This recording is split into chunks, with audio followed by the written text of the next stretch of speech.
نعرہ دیگر نعرہ صلوات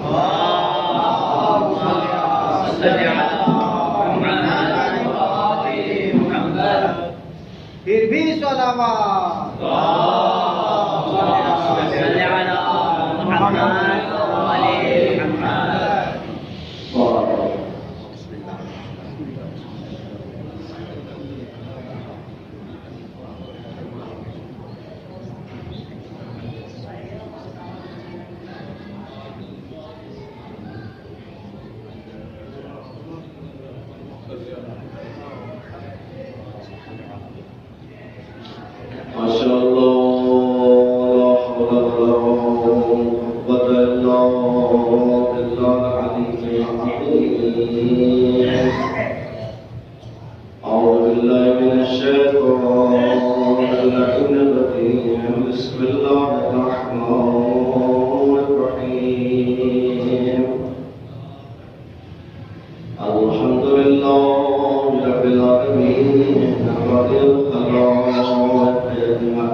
یہ یؤمنون بالغیب والا جو مسئلہ ہے اس میں یہ بات پیش نظر رہے کہ یہ فقط اور فقط آپ امامیہ کا نظریہ ہے کہ خدا نہ اس دنیا میں نظر آتا ہے اور خدا نہ اس دنیا میں نظر آئے گا.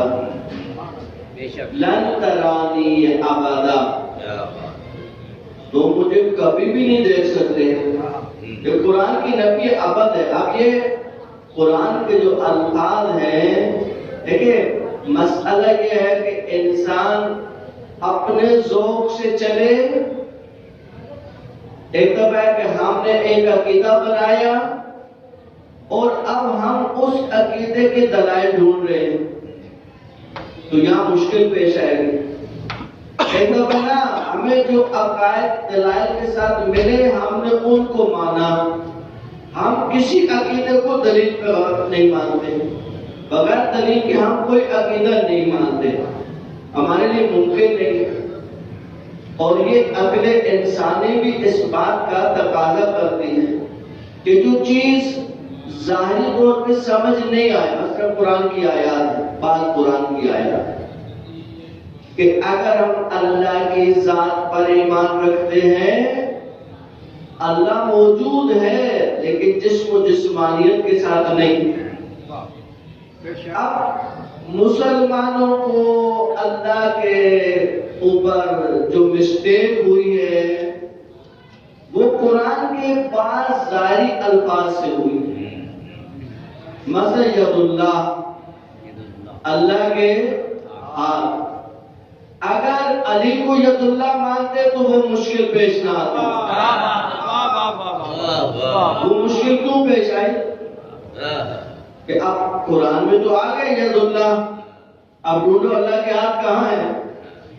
اللہ نے ہمیں بتا دیا کہ علی کو ہاتھ دیکھو یہ میرے ہاتھ ہے.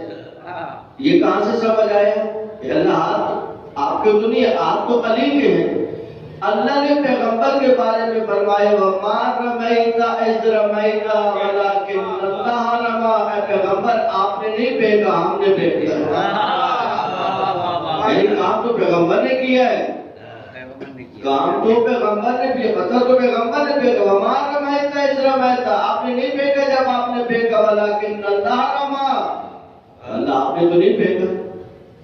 اللہ فرماتا ہے کہ میرا کام پیغمبر کے ہاتھوں انجام پایا. آپ کہہ سکتے ہو کہ میں نے بھیجا، یہ میرا کام خدا کے ہاتھوں انجام پایا. اب یہ والا مسئلہ مسلمانوں کے لیے انتہائی مشکل ہو گیا. یا ہاتھ، اگر آپ کہیں کہ یہ فزیکل ہاتھ جس طرح ہمارا ہے یہی قرآن کا معنی لیا جائے، اس کا مطلب ہے کہ آپ کو اللہ کا ہاتھ ماننا پڑے گا. جب اللہ کا ہاتھ ماننا پڑے گا تو اس کا مطلب کیا ہوگا کہ اللہ کے جسم و جسمانیت کے کیونکہ ہاتھ تو معدود.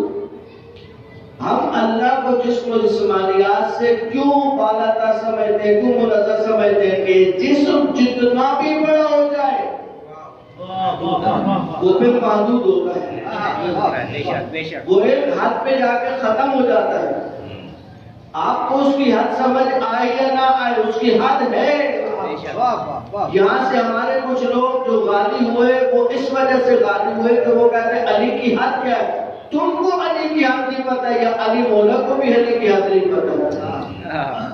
یہ مسائل کہاں سے پیدا ہوئے؟ جب انسان ان رموز کو نہیں سمجھ سکا. یا تو آپ مجبور ہے کہ جب آپ کی عقل کہتی ہے کہ اللہ جسم و جسمانیات سے منزہ ہے، پاک ہے، تو جب اللہ کے ہاتھ نہیں ہے یعنی یہ فزیکل ہاتھ نہیں ہے تو ید کو آپ کہاں لے جائیں گے؟ طاقت. یہ کہاں سے سمجھ آیا کہ جب امیر المومنین علی ابن ابی طالب علیہ السلام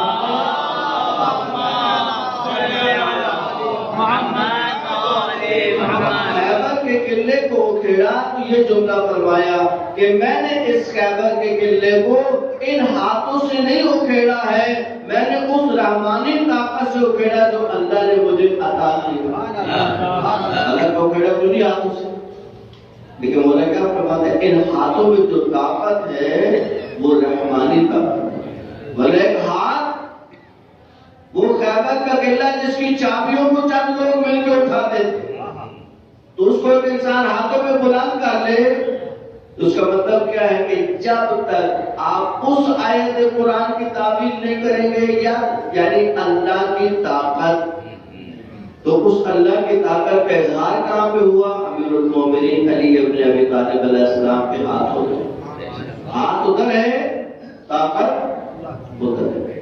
یاد دیکھیں مسلمان کہاں پھنسا کر جب قرآن کی ظاہری آیات کی تعبیر کرنے کے لیے آمادہ نہ ہو، منحرف کہاں سے ہوئے؟ انہیں آیات کے زوائد کو مان کر منحرف ہو، اللہ کے جسم کے قائل ہو گئے، اللہ کے پاؤں کو جہنم تک پہنچاتی ہے۔ کیوں ہوا؟ در آل بیت چھوڑنے کا کچھ نقصان تو تھا، یہ در آل بیت چھوڑنے کا نقصان تھا۔ یؤمنون بالغیب، وہ غیب پر ایمان کرتے ہیں، اور اللہ کی ذات ایسی غیب کہ کبھی بھی ہم اس کا احاطہ نہیں کر سکتے۔ لیکن کیا کہنے امیر المومنین علی ابن ابی طالب علیہ السلام کہ جب کسی نے پوچھا کہ مولا جس رب کی اتنی عبادت کرتے اس رب کو کبھی دیکھا؟ لم اعبد ربا لم ارا، میں علی نے کبھی اس رب کی عبادت کی نہیں جس کو دیکھا۔ مولا دیکھنے سے تو جسم و جسمانیت کا مسئلہ ہے، کلی ان آنکھوں سے نہیں، بصیرت کی آنکھوں سے دیکھا ہے۔ بصیرت کی آنکھ ہو جائے تو کہاں خدا نظر نہیں آتا ہے؟ بصیرت کی آنکھ کھولے تو پھر خدا کہاں نظر نہیں آتا ہے؟ انسان سوچنے پہ مجبور ہو جاتا ہے۔ ایک بڑھیا، اس کا بیٹا کتاب لکھ رہا تھا، کتاب کا موضوع کیا ہے؟ اس بات سامنے، یعنی ایک ایسی ذات کا وجود جو کائنات کو جس نے بنایا اور چلا رہی۔ اس بڑھیا نے کہا کہ اتنی بڑی کتاب لکھنے کی خدا کے وجود کے بارے میں کیا ضرورت پیش ہے تمہیں؟ یہ دیکھو یہ میرا چرخہ ہے، اس کو میں چلاتی ہوں، جب میں ہاتھ اٹھا لیتی ہوں تو یہ رک جاتا ہے۔ اگر یہ چھوٹا سا چرخہ میرے ہاتھ کے بغیر نہیں چلتا تو اتنی بڑی کائنات کسی خدا کے بغیر کیسے چلے گی؟ آل بیت علیہ السلام سے دوری کا نتیجہ سید محسن الحکیم یا سید شرف الدین، اب نام میں مجھے ڈاؤٹ ہے کہ حج پہ تشریف لے گئے اور انہوں نے حج کی سید شرف الدین، انہوں نے حج کے وہاں استاد محمد بھی کرتے۔ جب وہ مفتی آیا اور اس کو تعارف کرایا گیا کہ یہ شیعہ عالم ہے، اس نے توحید، تو اب عالم ہے، انہوں نے کہا کہ یہ کیوں اس طریقے سے جو ہے وہ ہمارے ساتھ اس کا رویہ ہے؟ کہا کہ یہ قرآن کی تعبیر کے قائل ہے۔ تو علامہ نے کہا کہ ٹھیک، میں تمہارے سامنے ایک آیت پڑھتا ہوں، تعبیر نہیں کرنا پھر اس آیت، اپنی بات پہ قائم رہنا، تعبیر نہیں کرنا آیت کی۔ من فی ھذا الاعمال، جو اس دنیا میں اندر وہ آخرت میں بھی اندر ہے، جو اس دنیا میں اندر وہ پھر آخرت ہے، وہ ادھر بھی اندر ہو۔ کہا بتا تو آنکھوں سے اندر اس دنیا میں، تو قرآن کی اس آیت کے مطابق تجھے آخرت میں بھی اندر اٹھایا جائے گا۔ اب کیا بولے؟ اپنے بارے میں بولے کہ میں اندر اٹھایا جائے گا؟ یہ تھے وہ مفاہیم جن کو نہیں سمجھا تھا، اور یہ نہ سمجھنے کی وجہ کیا تھی؟ در آل بیت سے دوری۔ سبق پہ جاتے ہیں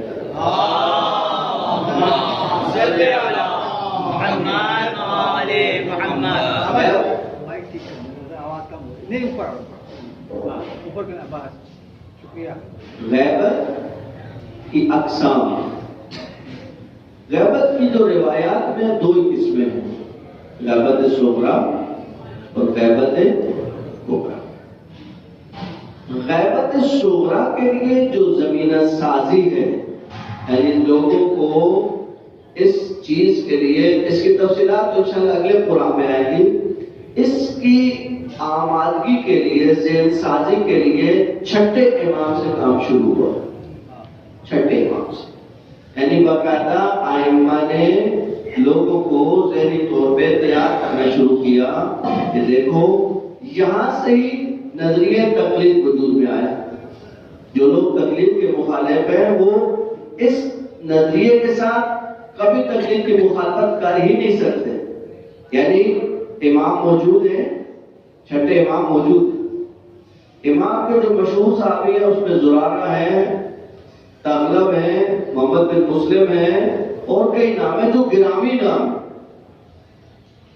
امام تشریف فرما ہے اور شخص آ کر امام سے سوال کرتا ہے کہ مولا میرا یہ سوال ہے.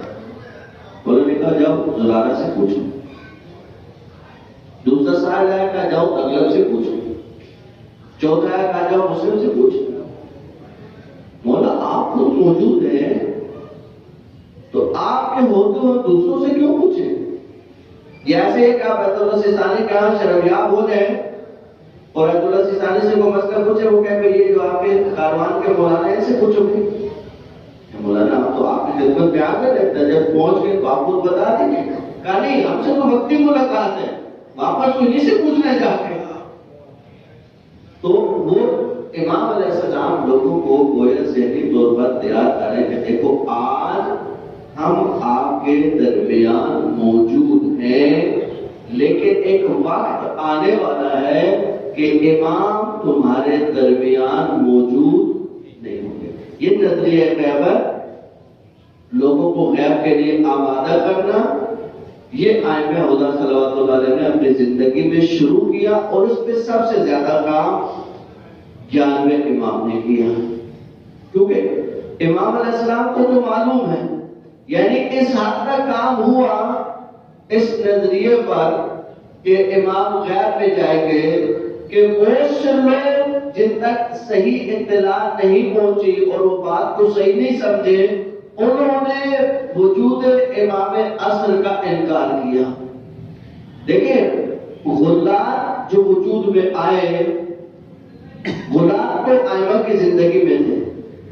اب جتنا وقت غیبت قریب آ رہا ہے، یعنی امام عسکری علیہ السلام کی زندگی کے آخری ایام اور امام عصر کی ولادت اور ولادت کے بعد مختصر وقت عرصے غیبت میں رہنا، یعنی غیبت صغری جس میں امام نوابین کے ذریعے رابطے میں ہے، اس میں ان لوگوں کو زیادہ موقع ملا لوگوں کو گمراہ کرنے کا.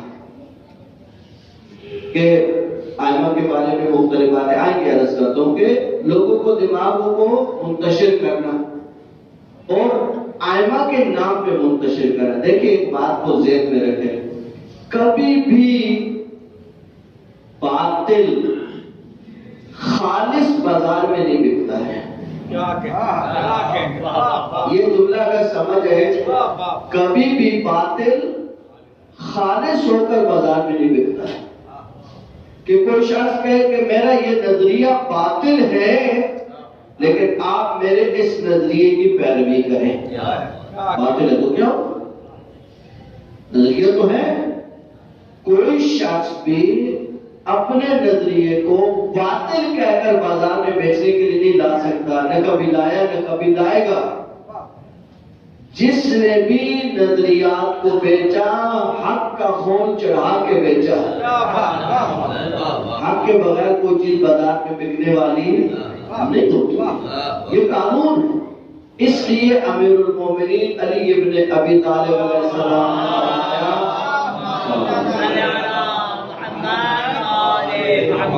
کہ کلمہ شبہ، آپ اردو میں کہتے ہیں خدا کو شبہ ہو گیا. مولا فرماتے ہیں کہ اس کلمے کو شبہ اس لیے کہا جاتا ہے شبہ بالحق، کیونکہ اس کی شکل حق سے ملتی جلتی ہے.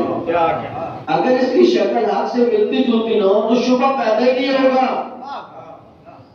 شبہ کب پیدا ہوتا ہے کہ اس کی شکل حق سے ملتی جلتی ہے. ایک جملہ سمجھانے کی لیے عرض کرتا ہوں، صلوات بھیجے علی بیت کی طرف.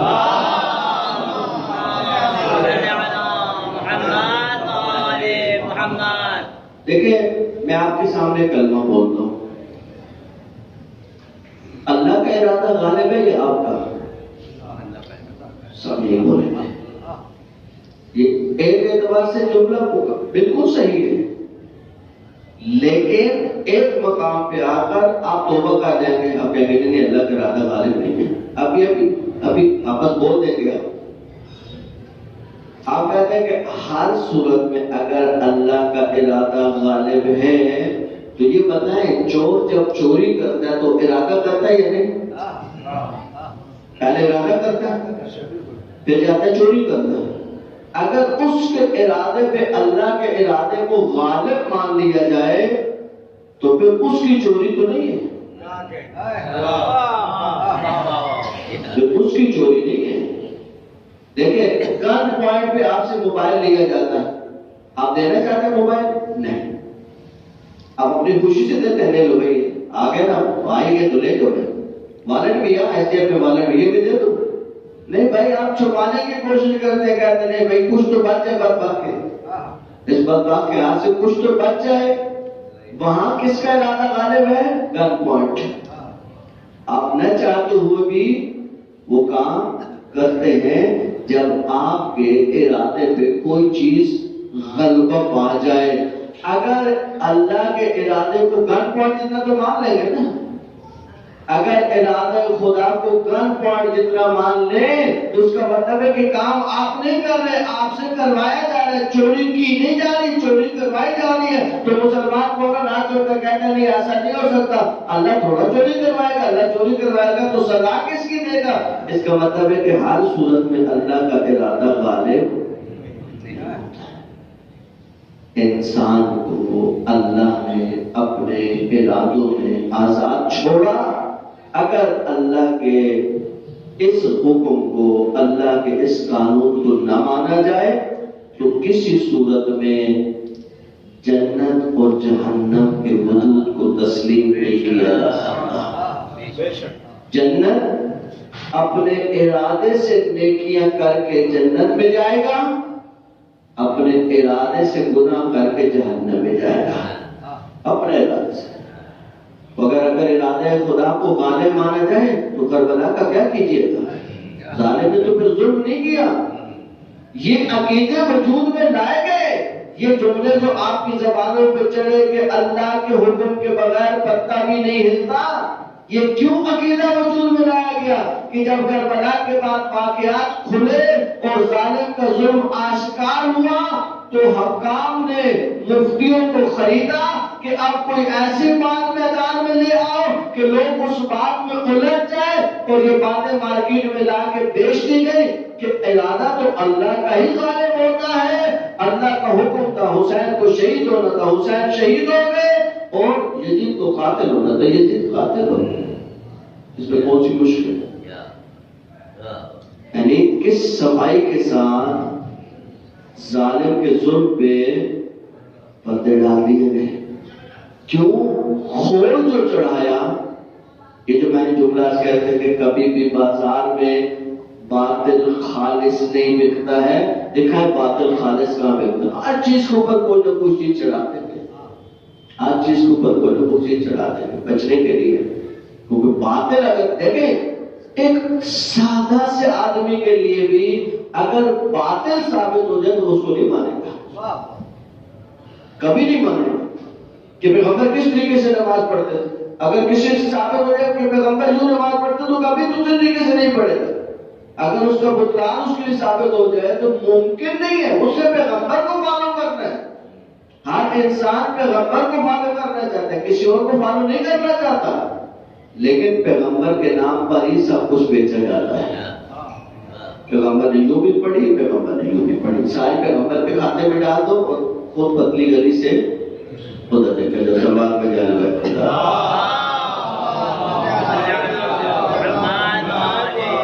پھر ایک سوال ہے، گفتگو کو سمیٹو، پچھلی دفعہ کافی ٹائم ہو گیا تھا، اس کے لیے معذرت کرتا ہوں کہ غیبت کس نوعیت کی ہے؟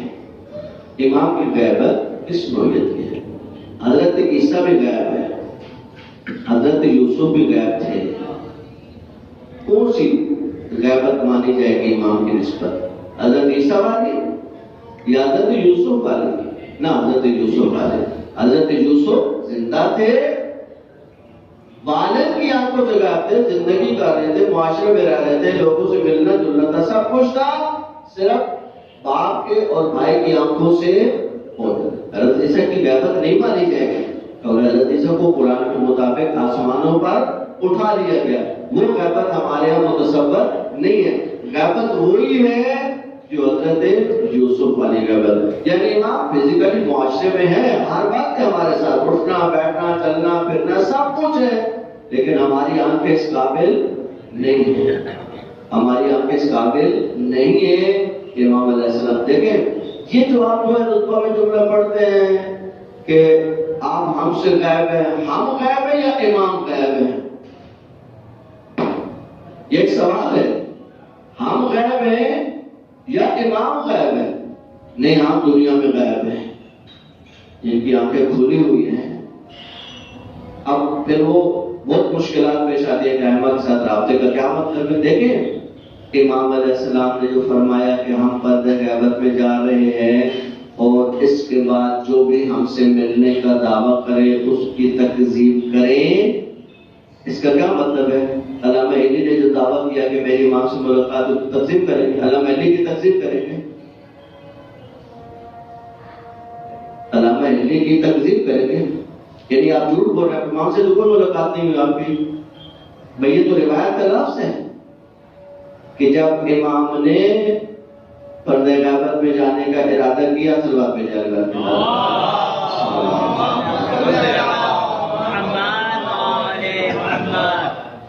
دیکھیں غیبت صغریٰ کے اوپر جو علماء امامیہ کا نظریہ ہے کہ امام علیہ السلام، امام عسکری علیہ السلام کی شہادت اور پہلے نائب خاص کی تعیین سے امام کی غیبت کا آغاز ہوتا ہے، یعنی امام کی شہادت، 11ویں امام کی شہادت اور پہلے نائب کا تعین، یہ جو وقت ہے، باقی مختلف نظریات ہیں امام کی غیبت کہاں سے شروع ہوتی ہے، لیکن جس نظریے کو اکثر علماء امامیہ نے قبول کیا ہے وہ یہ ہے کہ امام علیہ السلام کی غیبت کا آغاز امام عسکری علیہ السلام کی شہادت اور اس کے بعد پہلے نائب کی تعین سے، کیونکہ پہلے نائب کی تعین کے بعد امام تو ویسے بھی امام علیہ السلام جب دنیا میں تھے، امام عسکری کے بعد بھی 5 سال کا جو زمانہ ہے اس میں امام علیہ السلام سے تو لوگوں کا رابطہ نہیں تھا، عام لوگ تو امام سے نہیں مل سکتے تھے۔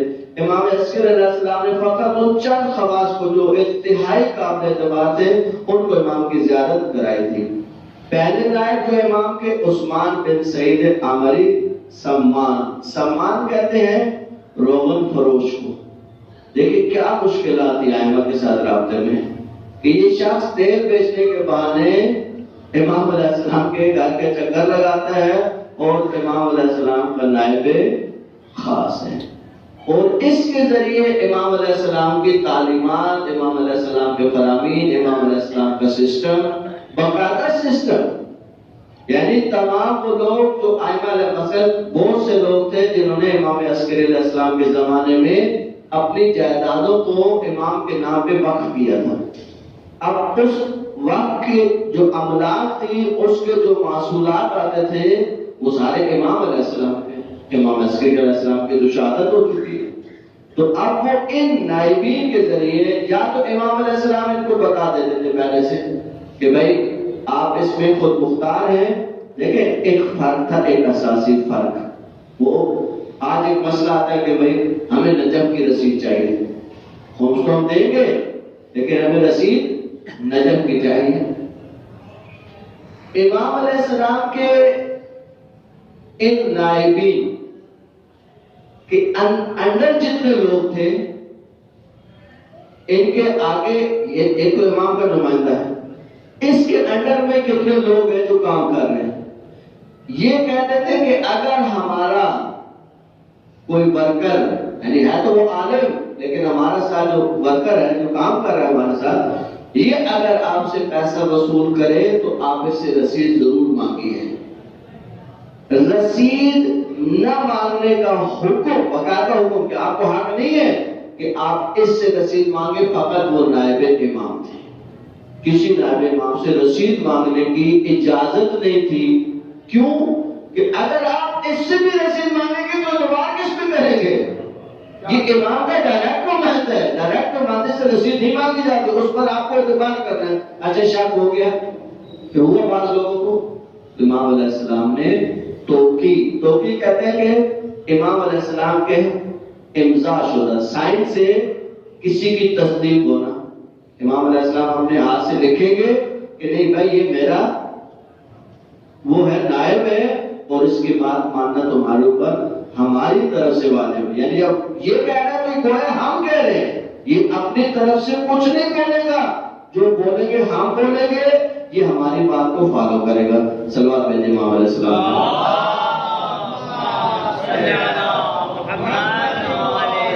دوسرے نائب جو ہے وہ پہلے نائب کے فرزند ہے ابو جعفر محمد بن عثمان بن سعید عمری. ان کے بارے میں امام عسکری علیہ السلام کا فرمان ہے جو بہت جالب فرمان ہے. امام فرماتے ہیں عمری و ابنو، عمری اور اس کا بیٹا ثقتان، یہ دونوں ہمارے انتہائی باعتماد ہیں. فما اتیا الیک انی، یہ جو کچھ بھی کریں گے آپ کے لیے وہ ہماری طرف سے حساب ہوگا. وما قال لک فانی یقولان، یہ کچھ نہیں بولیں گے سوائے اس کے کہ جو ہم بولیں گے. یعنی اگر یہ آپ سے کوئی بات کرتے ہیں تو گویا ہماری بات آپ سے کرتے ہیں. فاسمع لہما، ان کی بات غور سے سنو، وَأَطِعْهُمَا، اور ان دونوں کی پیروی کرو. فَإِنَّهُمَا ثِقَتَانِ الْمَأْمُومَانِ، کیونکہ یہ اتنے ہمارے قابل بھروسہ لوگ ہیں کہ ان کی بات پر اطمینان سے عمل کیا جا سکتا ہے، اطمینان سے عمل کیا جا سکتا ہے. ابو جعفر 305 ہجری تک زندہ رہے اور امام علیہ السلام کے رابطے میں تھے. تیسرے نائب ہے ابو القاسم حسین بن روح. حسین بن روح ابو جعفر عمری کے معتمد تھے، تیسرے نائب کے، اور ان کے نزدیکیوں میں شمار ہوتے تھے. تو انہوں نے امام علیہ السلام سے ان کی گویا سفارش کی اور ان کے بارے میں بتایا کہ یہ انتہائی قابل اعتماد شخص ہے. تو امام علیہ السلام نے اپنے حکم سے ان کی سفارش پر ان کو تیسرا نائب منتخب کیا. چوتھے نائب ہے ابو الحسن علی بن سمری، یہ آخری نائب ہیں جن کے بعد امام علیہ السلام جو ہے وہ پردے غیبت میں جا رہے ہیں. اور ان کے بہت سارے رشتہ دار جو پہلے عرض کی ہے جنہوں نے املاک وقف کی تھی، اور وقف املاک سے جو چیزیں آتی تھیں وہ امام علیہ السلام تک پہنچتی تھی. صلوات بھیجیں علیہ.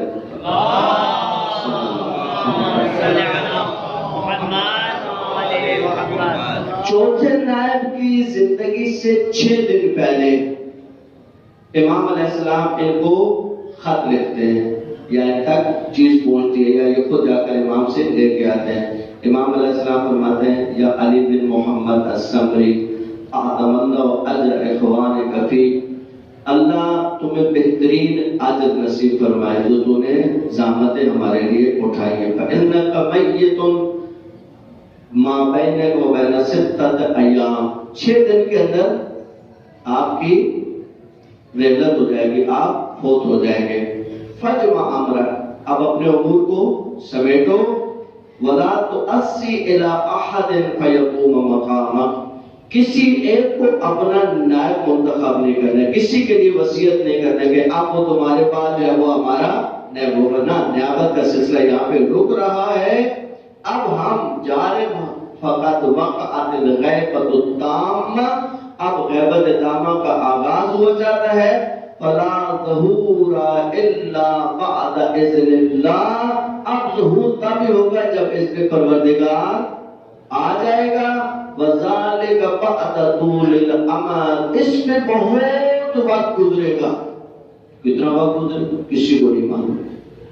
یعنی تاریخ میں کئی دفعہ ایسا ہوا کہ پتہ چلا کہ بس اب امام کا ظہور ہوا کہ ہوا، اب امام کا ظہور ہوا کہ ہوا، لیکن امام کا ظہور نہیں ہوا. یہ بات تو ہمارے منہ میں بہت چھوٹی ہے، لیکن ہم عرض کرتے ہیں کہ ایک دفعہ قوم میں قائد ملت جعفری علامہ ساجد نقوی صاحب تشریف لائے. ان کی عادت ہے کہ جب کچھ لوگ بیٹھ جاتے تھے تو وہ کسی موضوع کو چھیڑتے کہ بھائی بجائے اس کے ادھر ادھر کی باتیں کرو، کوئی موضوع لے کے بات کرو. نما ہے تو لا پہ آپ پڑھتے ہیں یہاں پہ.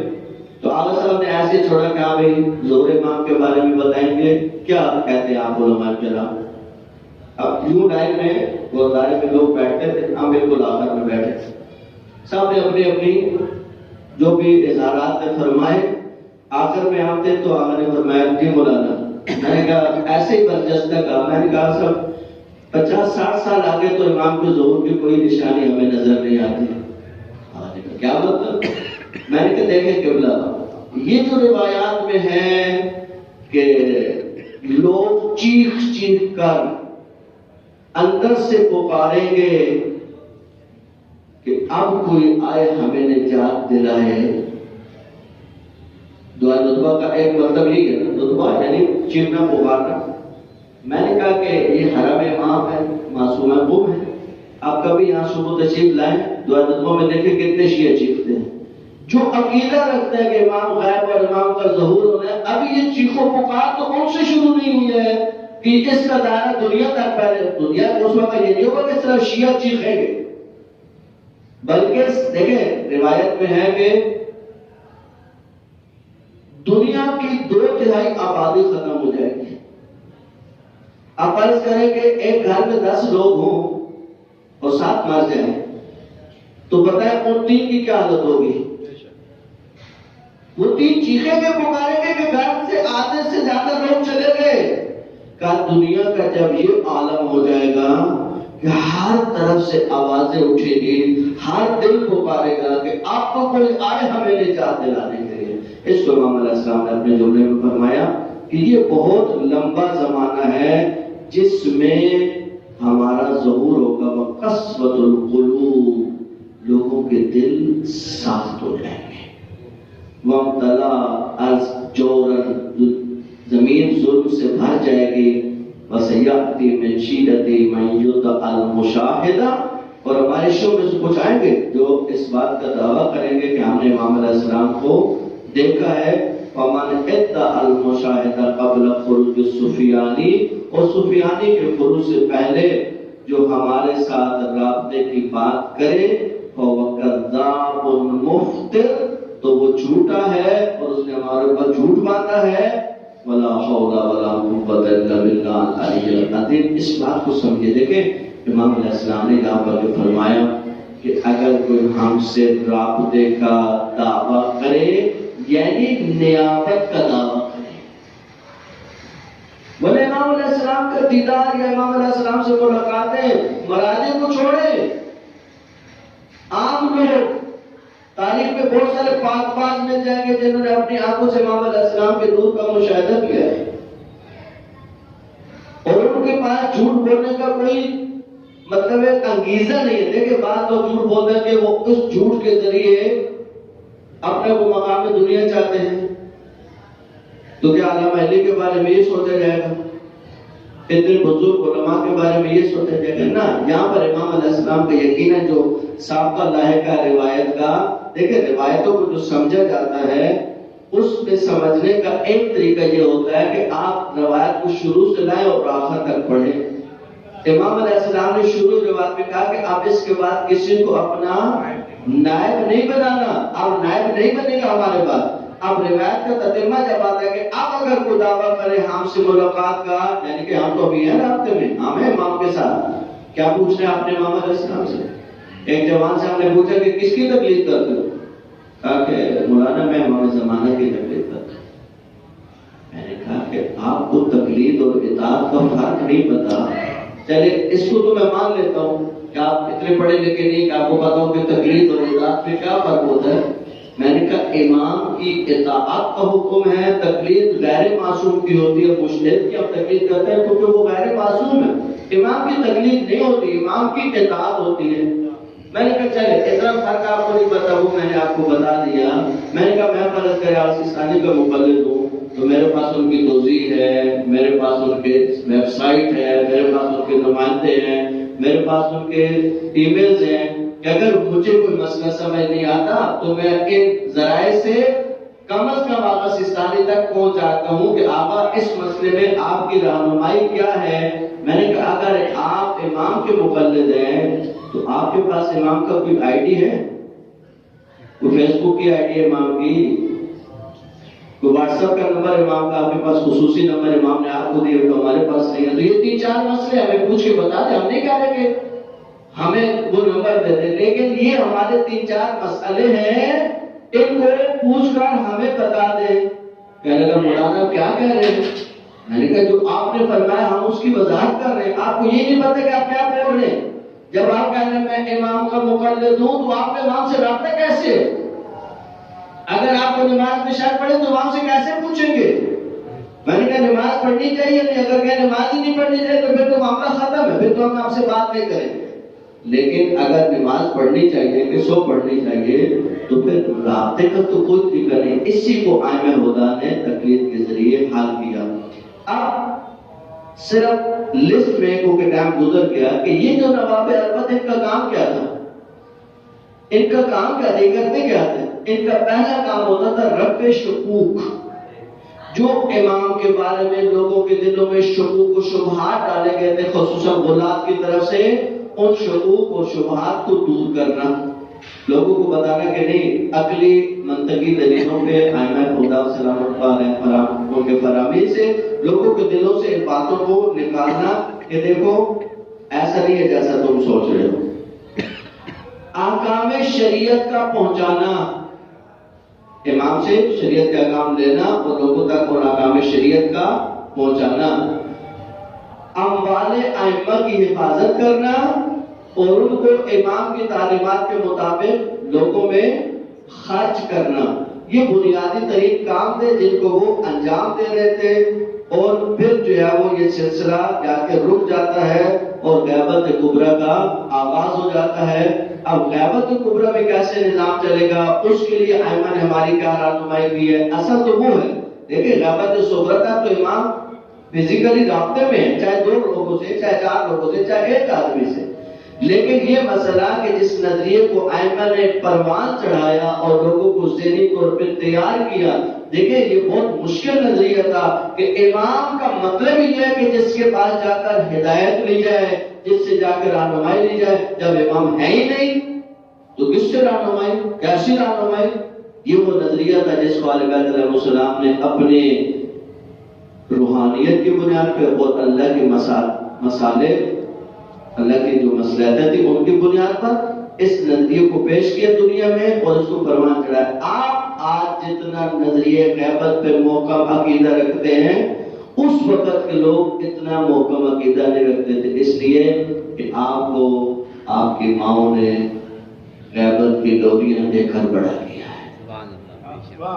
علیہ السلام کی تعلیمات کے ساتھ آپ بڑے ہوئے ہیں، اس میں ایک تعلیم یہ بھی ہے کہ ہمارے امام غائب ہے۔ آپ بچپن میں سنا جب امام آئیں گے، اس کا مطلب ہے کہ امام ابھی نہیں ہے، تو آپ کے لیے اس نظریے کو ایکسپٹ کرنا اتنا مشکل نہیں ہے جتنا اس وقت کے لوگوں کے لیے مشکل تھا جو غیبت کے آغاز میں تھے، جہاں سے غیبت کا نظریہ شروع ہو رہا تھا اور جہاں سے غیبت کا باقاعدہ آغاز ہو رہا تھا۔ اللہ تجھے عالقت اطہار کی عصمت و طہارت کا واسطہ ہمیں ان مفاہیم کو سمجھنے اور اس پر عمل کرنے کی توفیق نصیب فرما، ہمیں امام علیہ السلام کی معرفت نصیب فرما، امام علیہ السلام کا عشق اور امام علیہ السلام کی محبت نصیب فرما، ان کی تعلیمات کو اپنے اوپر حاوی کرنے اور ان کو معاشرے میں رائج کرنے کی توفیق نصیب فرما۔ یا اللہ جن مومنین کی دعائیں ذمہ لگائیں علیہ الرضا کے صدور ان کی دعائیں اپنے بارگاہ میں مستجاب فرما، خصوصاً جو مریض ہیں ان کو شفاء کامل نصیب فرما، جو بے روزگار ہیں ان کو روزگار نصیب فرما، جو بے اولاد ان کو اولاد نصیب فرما، آپ اور مولا امام علیہ السلام کا جلد ظہور فرما، آقا کے قدموں میں جام شہادت کے لیے سعادت نصیب فرما، ہماری دعائیں اپنے بارگاہ میں مستجاب فرما، اعمال اور دعاؤں کی قبولیت کے لیے مل کر بآواز بلند صلوات